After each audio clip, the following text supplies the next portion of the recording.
গ্রামের বাড়ি থেকে কিছু এনে খাবো বা আমাদেরকে কিছু এনে খাওয়াবে এমন কোনো মানুষ আমাদের নেই। কিন্তু বলে না যার কেউ নেই তার আল্লাহ আছে, আর আমাদের প্রতিবেশীও আছে।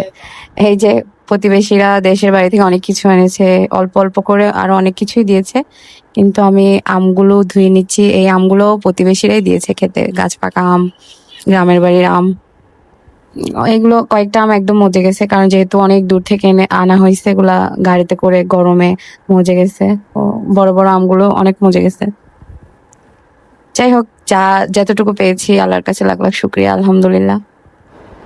আমগুলো যেহেতু অনেক ময়লা, তাই আমি একটা গামলায় পানি নিয়ে তারপর এগুলো ধুয়ে ধুয়ে রাখতেছি, কারণ ঘরে সবাই বলতেছে আজকে আম দিয়ে দুধ দিয়ে ভাত খাবে, কারণ আমগুলো অনেক পেকে গেছে। এই যে দেখতে পাচ্ছেন, এটা হয়তো পড়ে গিয়ে পেকে গেছে। আর এদিকে আমার বিড়াল চেক করে নিচ্ছে আমি কাজ ঠিক মতো করতেছি কিনা।